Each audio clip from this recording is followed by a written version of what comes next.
come at a crisis, Watson.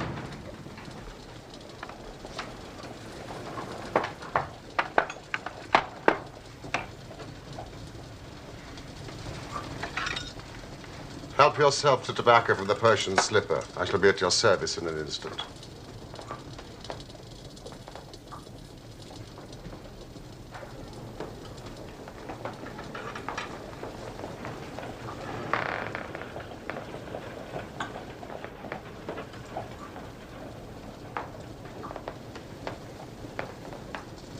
If this remains blue, all is well. If it turns red, it's a man's life. I thought as much. Mrs. Hudson! Mrs. Hudson!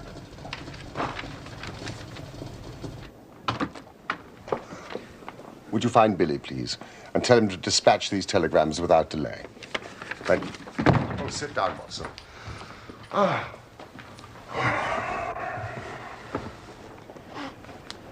A commonplace little murder. You have something more interesting, I fancy. You are the stormy petrel of crime, Watson. What is it? I've had a letter from a boy I was at school with. I think you should read it.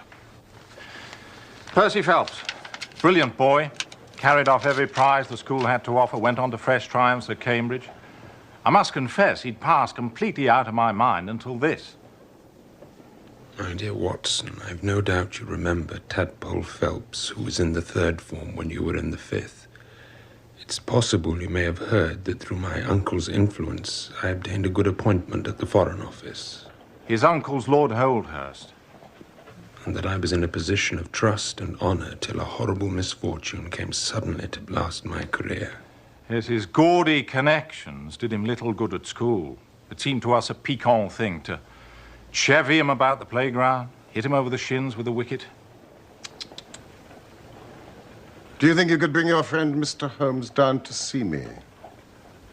It doesn't tell us much. Yeah, hardly anything. But the writing is of interest. It is a woman's. No, man's, surely. No, a woman's.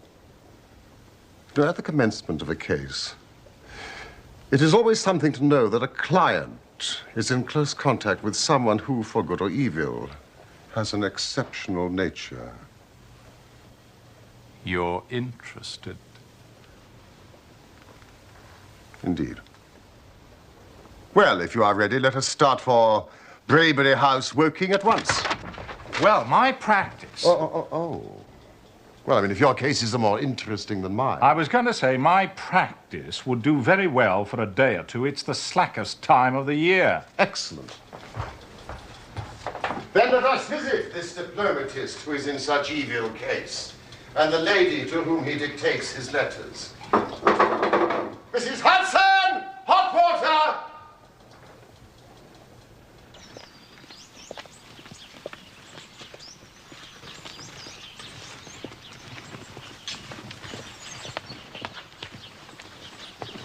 Rose, take these for me, would you? There's your dope.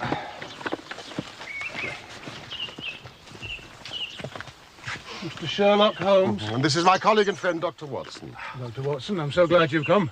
Percy's been inquiring after you all morning. Poor chap. I perceive that you yourself are not a member of the family. Of course. You see my J.H. monogram. No, for a moment I thought you'd done something clever. Joseph Harrison's my name. And since Percy is betrothed to my sister Annie, I shall at least be a relation by marriage. You'll find her in his room. She's been nursing him these past 2 months. Rose, the house.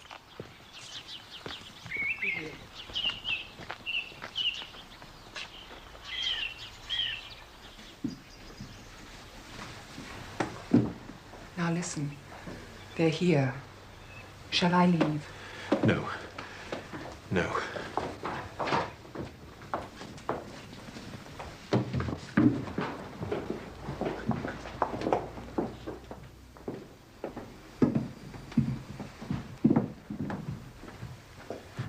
dear Watson, I should never have known you under that moustache, and I dare say you wouldn't be prepared to swear to me. Not at all. Still the same dear old tadpole. And this, I presume, is your celebrated friend. Mr. Sherlock Holmes, Mr. Percy Phelps. And I'm Miss Harrison. My fiancée and my nurse. Please, sit down.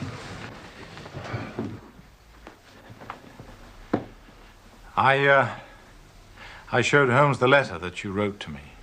Yes, I hoped you would. It was rather short on detail. Then let me get straight to the point. I work as a clerk in the Foreign Office. My uncle is Lord Holdhurst. When he became Foreign Minister, he gave me occasional delicate missions of trust, which I always managed to conduct successfully. I'm sure you did, old chap. Pray, continue, Mr. Phelps. Nearly 10 weeks ago, it was the evening of the 23rd of May, he called me into his private room.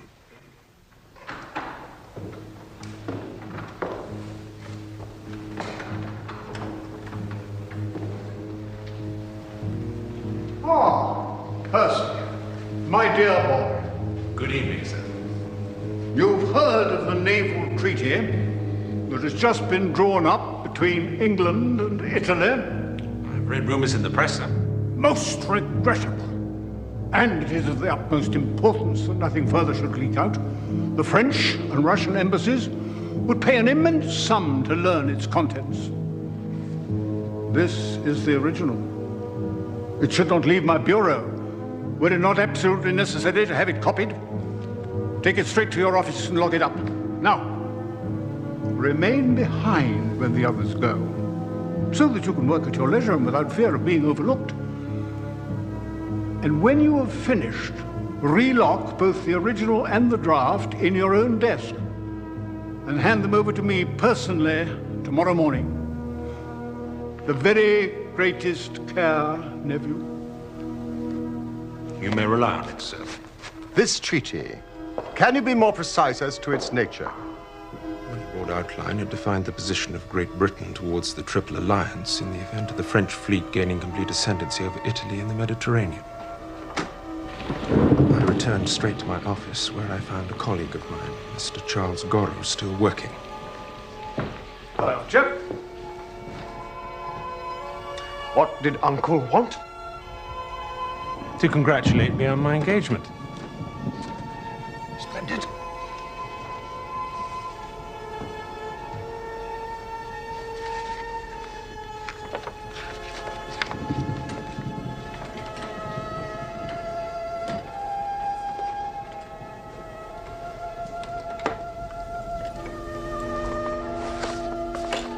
Nothing else?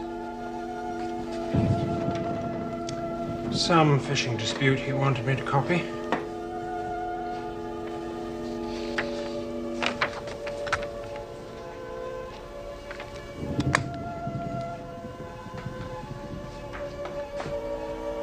You're not still on that Bulgarian piece, are you? It's extremely long-winded and tiresome, and I am fagged out for the night.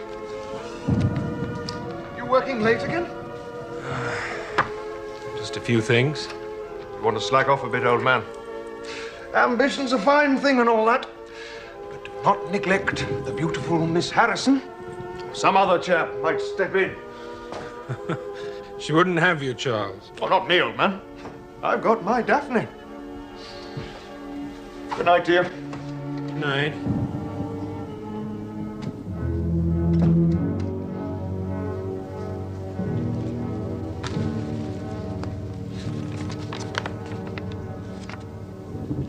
You made sure that he was gone before you started work. Quite sure. And I copied as fast as I could, for I knew that Joseph, my fiancée's brother, We met him in the garden. he was in town and was traveling back to Woking by the 11 o'clock train. I wanted to catch it if possible.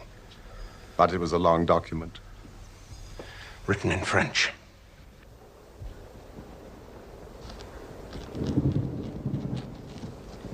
By 9 o'clock, I was feeling drowsy and scarcely a third of the way through. I thought a cup of coffee might clear my brain, so I rang the commissionaire who stays on duty all night in a small lodge at the bottom of the stairs.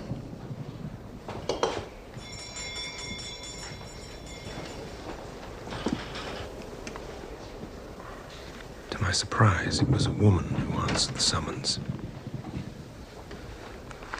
I'm sorry, I was ringing for Mr. Tangi.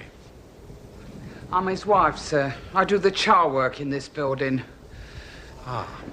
Well, I was wondering if you might bring me a cup of coffee. I'll go and ask him, sir. This woman. You've never noticed her in the building before? Never. The coffee was some time coming. So I went down to investigate. Leaving the room unguarded? Yes. I found Tangi asleep.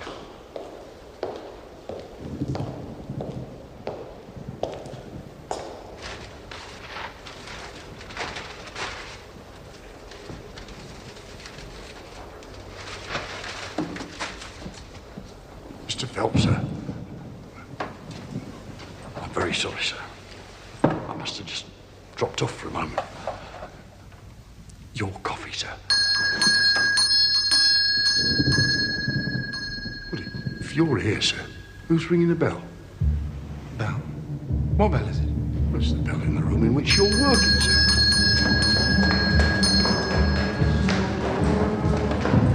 Ran back upstairs, and the document was gone from your desk. Yes. God, no.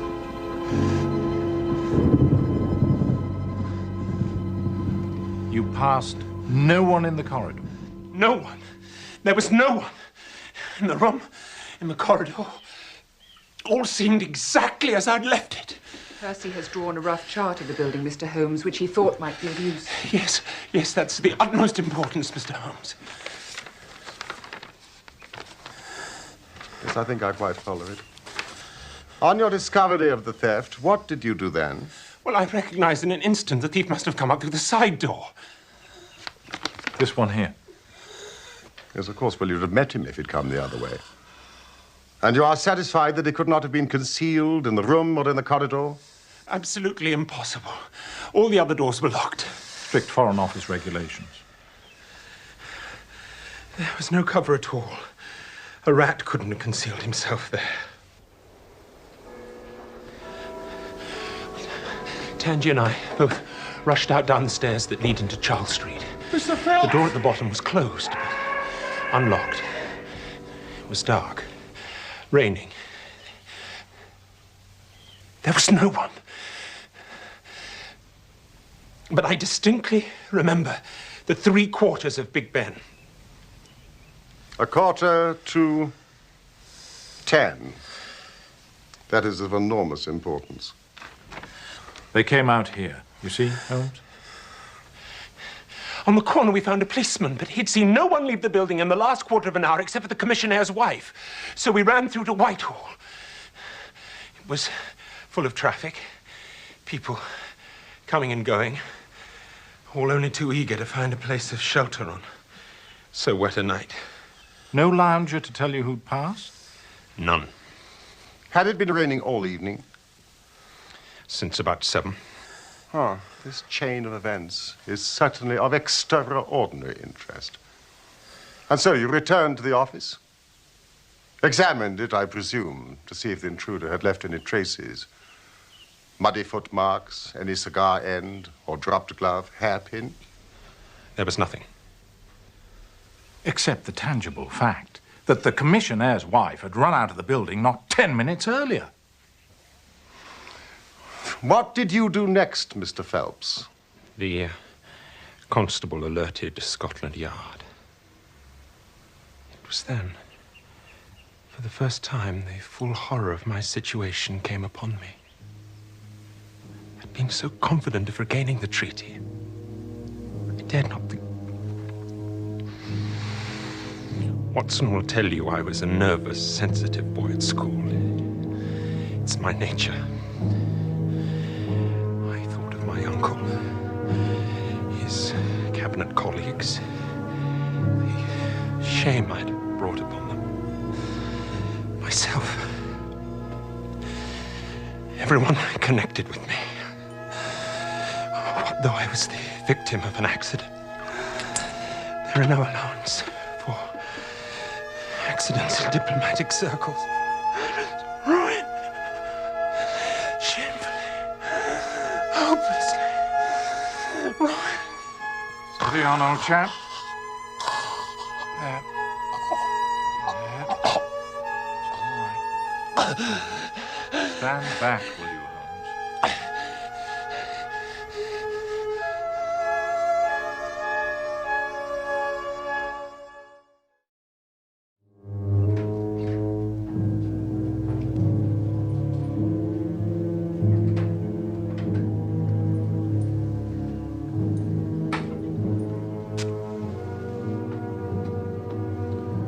Investigation concluded?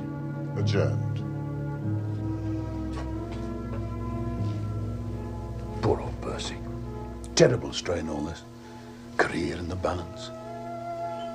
It seems not to have affected your sister's devotion. How long has she known Mr. Phelps?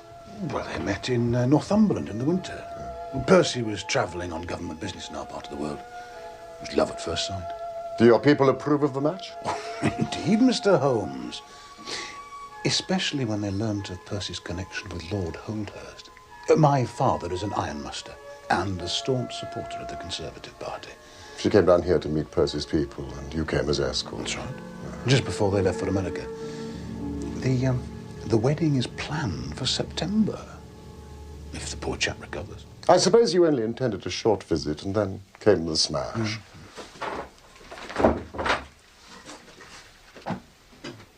May I ask you what your occupation is that allows you to while away the summer in Woking?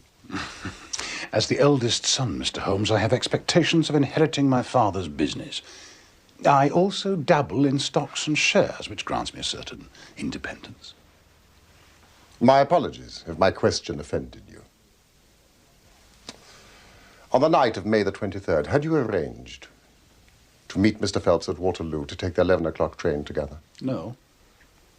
That may have been his intention. He knew I was in London dining with my stockbroker, but I wasn't expecting to meet him. Then thank you for your time, Mr. Harrison. Shall I, and would you, the sick room?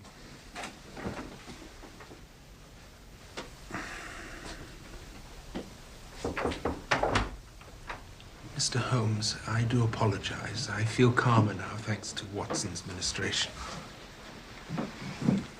Gently with him, Holmes. Mr. Phelps, that is just the matter of the commissionaire's wife. Yes, of course. As I remember, shortly after our return to my office, Inspector Forbes of the Yard arrived to take up the case with considerable energy. We hired a hansom, and within half an hour we were at the Tangys' home in Brixton. The door was opened by his eldest daughter. What you want? Is your mother at home? Not yet.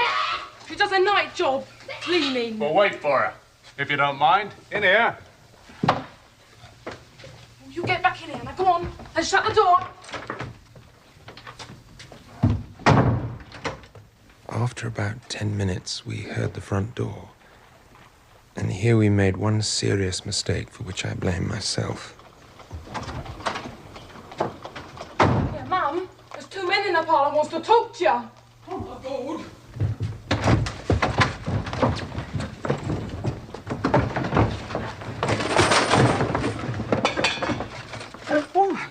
It isn't Mr. Phelps of the office. Come. Who do you think we were when you ran away from us? I thought you was the bailiffs.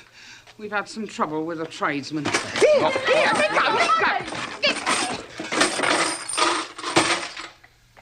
We've reason to believe that you've taken a paper of importance from the Foreign Office. And you ran in here to dispose of it. Now, you better come back with us to Scotland Yard to be searched. Take your hands off me! I ain't taking no paper! Better if you Mr. Phelps! Don't let me! Don't stop him!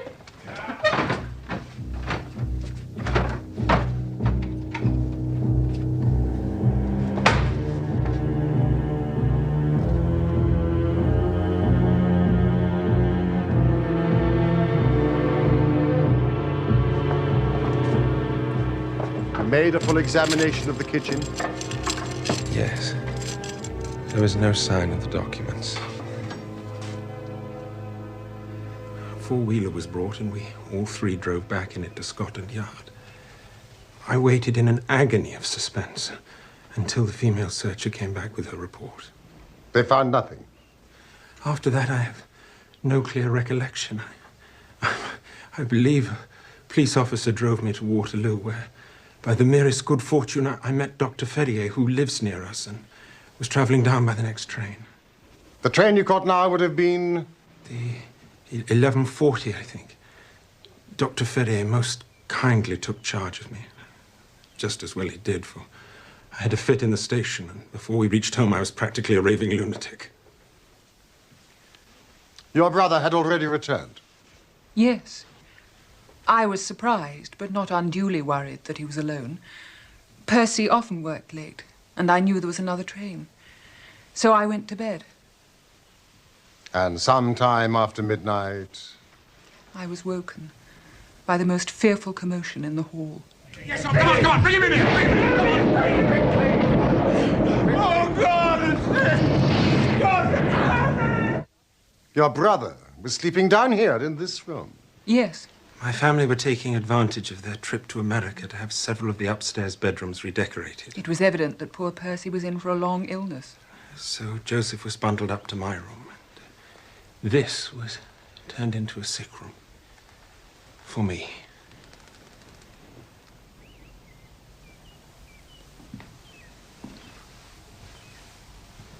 Why, it's a very cheery room. I have lain here for 9 weeks, delirious.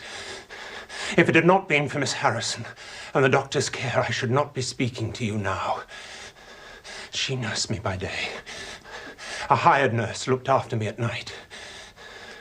For in the mad fits, I was capable of anything. It's only in the last few days that my reason has slowly cleared. I've wired Inspector Forbes, but he's told me no clue has been discovered. So I turn to you, Mr. Holmes, as my last hope. Just one question of the utmost importance, Mr. Phelps. Did you tell anyone that you had this special task to perform? No one. Not Miss Harrison, for example? No. I had not been back to Woking in between getting the order and executing the commission.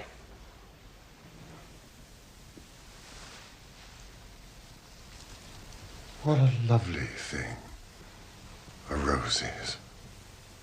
There is nothing in which deduction is so necessary as in religion. It can be built up as an exact science by the reasoner. Our highest assurance of the goodness of Providence seems to me to rest in the flowers. It is only goodness which gives extras. And so I say again, we have much to hope from the flowers.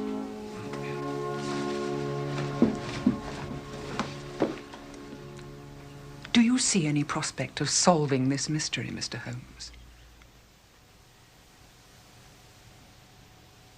Mystery? Ah. It would be absurd to deny that the case is abstruse and complicated. Do you see any clue? You have furnished me with 7, but I must put them to the test before I can pronounce on their value. You suspect someone? I suspect myself. What? Of coming to conclusions too rapidly.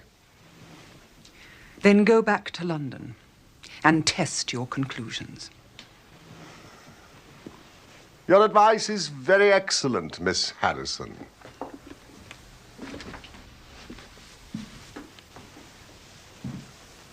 Mr. Phelps, do not indulge yourself in false hopes. The affair is a very tangled one, and I am not a magician. Hey! Little varmint. What do you think of Miss Harrison? A good sort, or I'm mistaken. I thought you were rather terse with her. Was I? She was only protecting her loved one. A little overprotective, perhaps.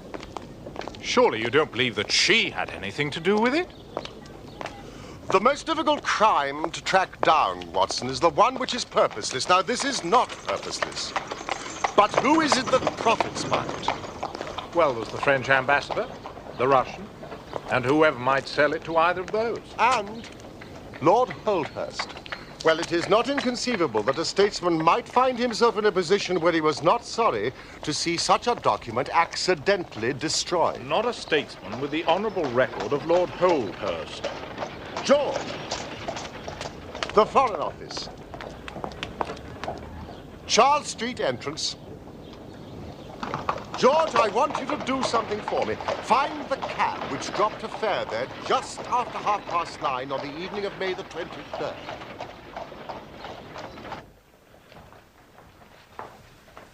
Godot. A French name. Huguenot, actually. But I'm as English in sympathy as you are, Mr. Holmes.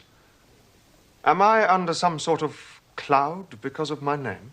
Oh, no. Holmes has a French grandmother.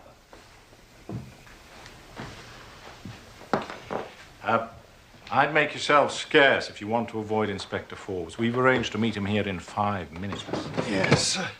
I have been questioned by him already. I shall do as you say. Good night to you both. Good night. Good night. No secret doors. The windows quite 30 feet above the ground, fastened on the inner side.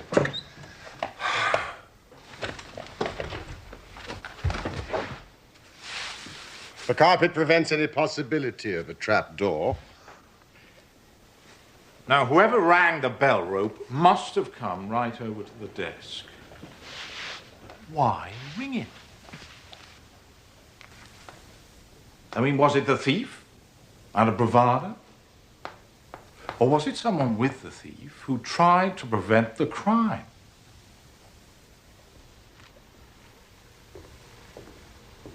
Or was it?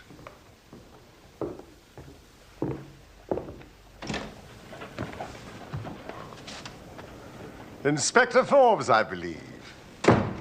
Mr. Holmes, I'm a very busy man. I have other cases besides this one. But none so vital to the national interest, I'll wager. May I introduce my friend and colleague, Dr. Watson? What do you want from me, Holmes? I know about your methods. You're ready enough to use our information. Then you try and finish the case yourself and bring discredit on us. On the contrary, in my last 53 cases, my name has appeared in only 4, and the police have the credit in 49. I don't blame you for not knowing this. You are young and inexperienced. But if you wish to get on in your duties, you will work with me and not against me. Now then, what steps have you taken? Tanji, the commissionaire we've cleared. He left the guards with a good character. His wife's a bad lot, though. She drinks. What about the clerk? Godot. He's been shadowed all these 9 weeks. We can show nothing against him. Have you formed any theory about how this bell rang? No. I must confess that beats me. It was a cool hand, whoever it was. Go and give the alarm like that. Yes, it was a very queer thing to do. Well, many thanks, Inspector, and if I can put this thief in your hands, you shall hear from me. Come along, Watson. May I ask where you're going now? To interview Lord Holdhurst, the cabinet minister and very possibly the next Premier of England. Good evening, Inspector. I can't pretend, Mr. Holmes, that I'm ignorant of the reason for your visit. But in whose interests are you acting, may I ask? In the part of Mr. Percy Phelps. Ah, my unfortunate nephew. You can understand that our kinship makes it the more impossible for me to screen him in any way. Yes, but if the document is found, Lord Holdhurst... That, of course, would be different.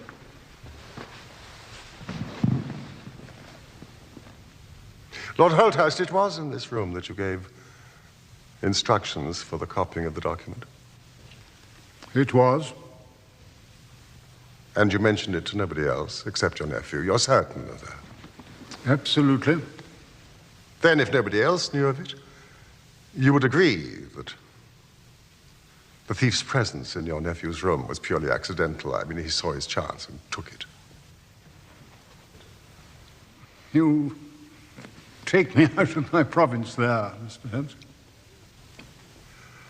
There is one other very important point. You feared, so I understand, that very grave results might follow from the details of this treaty becoming known. Very grave results indeed. Have they occurred? Not yet. If the treaty had reached, let us say, the Russian or the French Foreign Office, you would expect to hear of it. I certainly should. Then, since nearly 10 weeks have elapsed, it is not unfair to suppose, then, that the treaty, for some reason, has not reached them. But, Holmes, we can hardly suppose that the thief took the treaty in order to frame it and hang it on his wall. Well, perhaps he's waiting for a better price, Watson. Or maybe he's had a sudden illness. A brainstorm, for example. I did not say so. Lord Holthurst, we have taken up too much of your valuable time.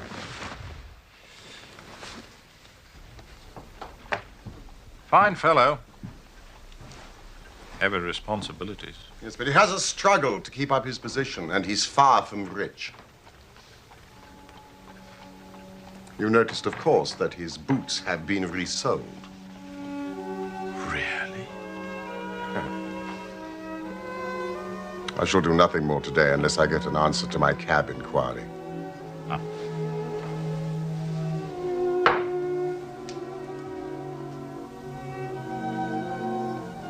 All right.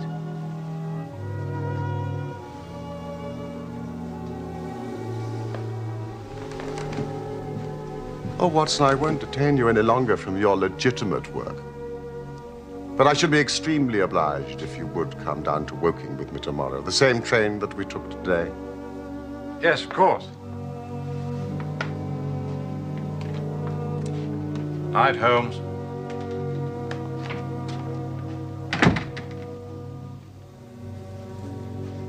No. No. Tonight I shall sleep my own sleep. And alone. But Percy... Mr. Holmes has imbued me with fresh hope, and I feel I'm on the mend. We have an appointment in church in September, my love, and I mean to keep it.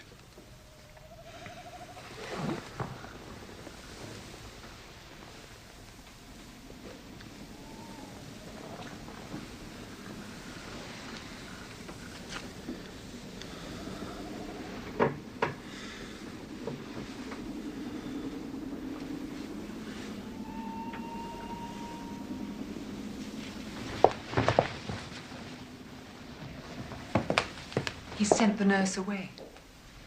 At last. He puts too much faith in the great detective. Well, it's you that's kept his flame alive, not some detective. And you, brother. Without you to support me...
Could it be that I'm the center of some monstrous conspiracy? And that my life is aimed at, as well as my honor? And as far as I know, an enemy in the world. You certainly have had your share of misfortune, old chap. I think I may have found the spot where the fellow scaled the wall. It's towards the road. Ah, do you think this was done last night? It looks rather old to me. No, I fancy we shall get no help there. Now, why did the intruder choose the window onto the courtyard? I should have thought this side of the house would have been easier. It's more visible from the courtyard. Oh, yes, of course. Have you ever had an alarm like this before? There's no plate in the house or anything to attract burglars. Nothing of value. Was there anything in London? Well, we've seen Inspector Forbes. Seen your uncle. Holmes has set one or two things in motion. So you've not lost heart? Oh, by no means. God bless you for saying that. If we keep our courage and patience, the truth must come out. Miss Harrison, you must remain in this room for the rest of the day. It is of vital importance. Now, tonight, when you go to bed, lock that door from the outside and keep the key. Oh, Percy. Tell no one. Now, quick. Promise. Why are you moping in here, Annie? Come out in the sunshine. I'll beat you at croquet. I have a slight headache, and this room is deliciously cool and soothing, thank you, Joseph. Mr. Phelps, while we're investigating this minor affair, we must not lose sight of our main inquiry. It would help me very much if you would come to London with us. Do you feel strong enough? Yes, if you really think I can be of help. Do you want me to stay the night? I was on the point of proposing it. Then if my friend of the night comes to visit me, he'll find the bird flown. But what about Annie? Mr. Harrison will look after her, and my friend Watson will take care of your medical needs. Could you be ready to leave in an hour? We are all in your hands, Mr. Holmes.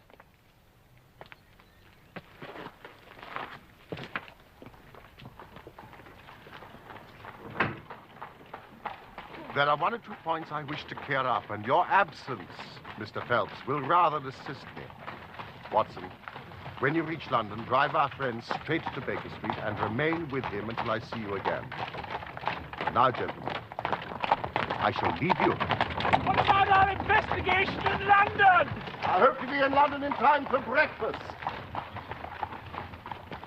He really is the most inscrutable fellow, Watson.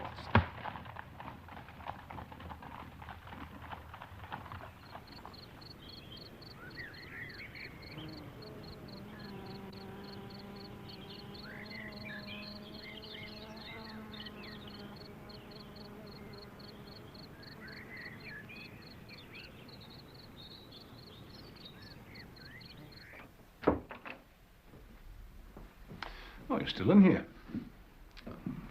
How's your headache? A little better.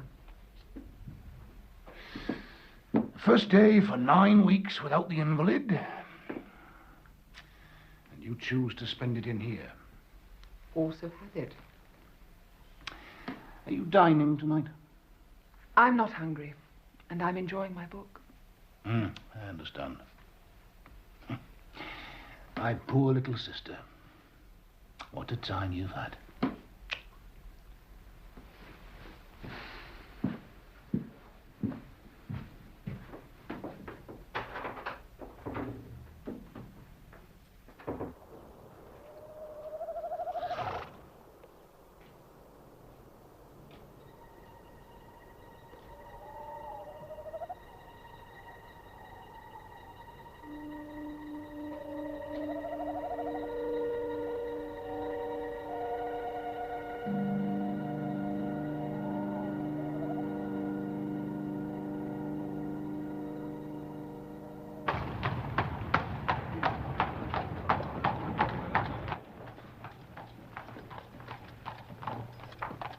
That'll be Mr. Holmes returning now, sir.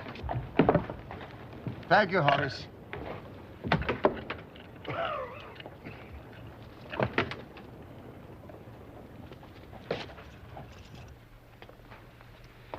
looks like a beaten man.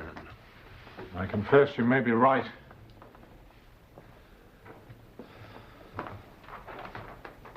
I hope for so much.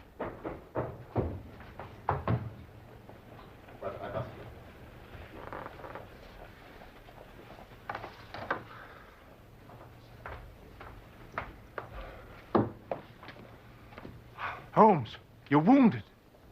Oh, it's only a scratch through my own clumsiness. Good morning, Mr. Phelps. This case of yours is certainly one of the darkest I have ever investigated. It has been a remarkable experience. Oh, come along, Holmes. That bandage tells of adventures. Now, what happened? After breakfast, my dear Watson, remember, I have breathed 30 miles of sunny air this morning. There's been no answer to my cab inquiry, I suppose. Well, one cannot score every time. Mrs. Hudson, you have risen to the occasion. Won't you join us, Mr. Phelps? Now, what's in this? A curried chicken, sir. And this? Ham and eggs. Her cuisine is a little limited, but she has as good an idea of breakfast as any Scotswoman. Now, what will you take, Mr. Phelps? Curried fowl, eggs, or will you help yourself? Thank you. I can eat nothing. Oh, please, try the dish before you. Thank you. I would really rather not. Oh, well, then I suppose you have no objection to helping me.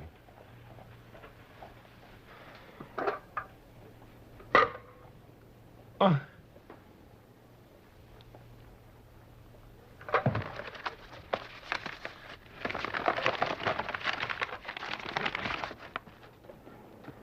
It's the treaty.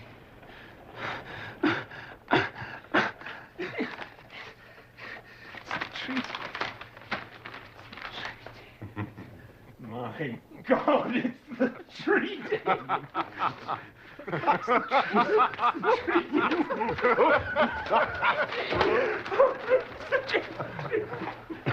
Watson, brandy. Ah, there. It really was too bad of me to spring it on you like that. But Watson here will tell you that I never can resist a touch of the dramatic.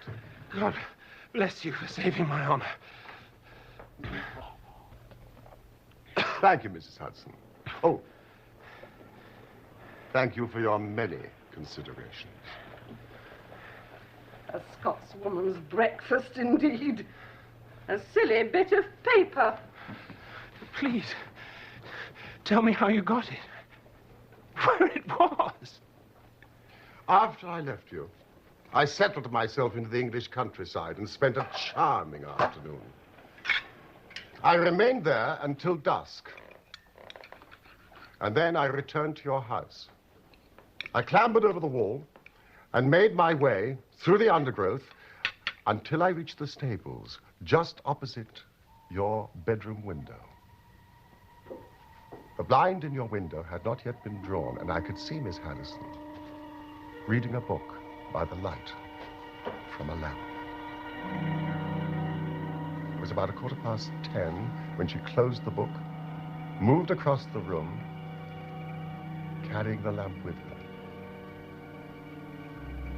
But I felt quite sure that she had turned the key in the lock. Key? The instructions I gave her, which she carried out to the letter. Mr. Phelps, she is a lady of rare character. Without her cooperation, you would not have that paper in your hand now. It was a weird vigil, but it had the sort of excitement a sportsman feels when he lies before the watercourse and waits for the big game.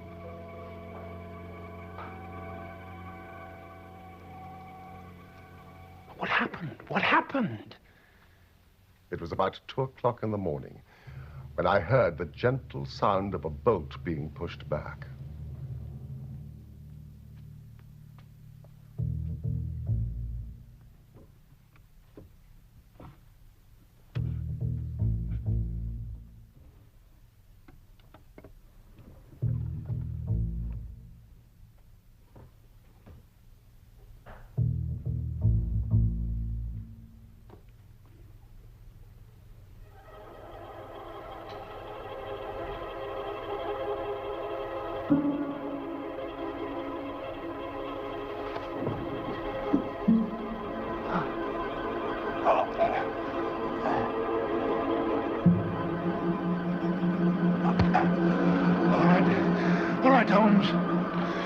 you got to do with me?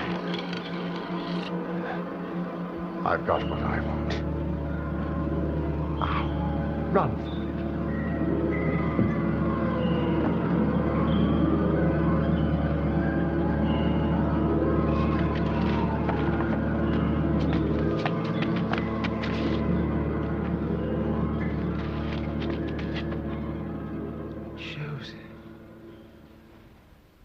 You let him go. I wired full particulars to Inspector Forbes. If he's quick enough to catch his bird, well and good. But if, as I shrewdly suspect, he finds the nest empty, why, all the better for the government. I fancy Lord Holdhurst, for one, and Mr. Percy Phelps, for another, would much rather the affair never got to a police court. My God, you tell me that during my 10 long weeks of agony, the stolen papers were in the very room with me all the time. Joseph, a villain and a thief.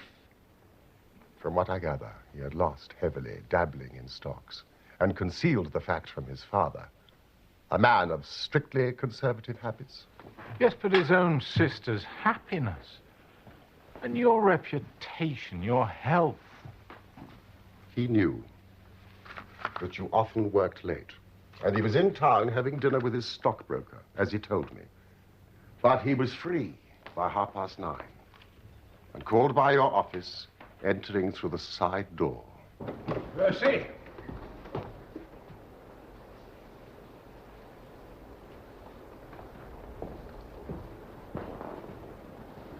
Finding no one in there, but the light on and work evidently in progress, he rang the bell. The instant he did so, his eye caught the paper on the table. He knew at once that chance had put in his way a state document of immense value.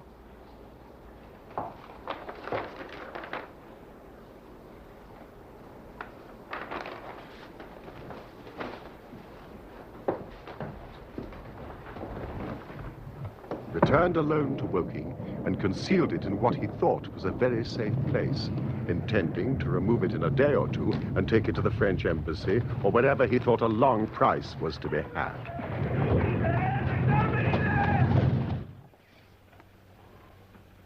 Then came your sudden return. Without a moment's warning, he was bundled out of his room. And from that moment on, there were always at least 2 of you in there, preventing him from regaining his treasure, maddening for him. My suspicions became certainties when the attempt to break in was made on the first night that the hired nurse was absent, which showed that the intruder was well accustomed with the ways of the house. At last, he had his chance. But you baffled him with your wakefulness. Yes, I didn't take my sleeping draught. But he had another chance when you came up to London. I kept Miss Harrison in the room all day so as to anticipate him.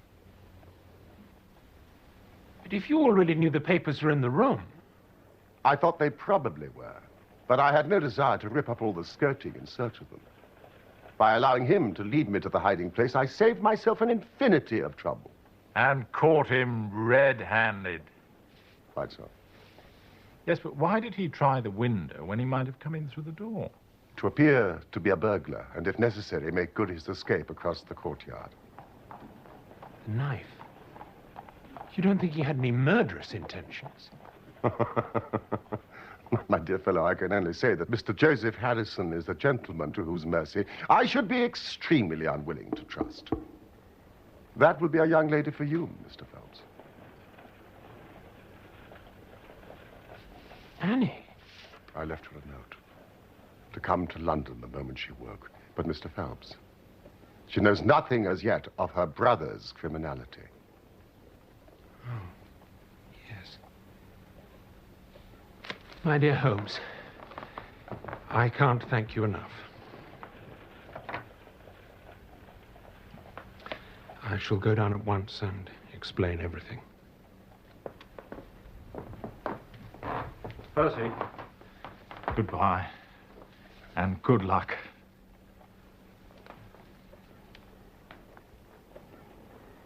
Thank you for restoring my happiness.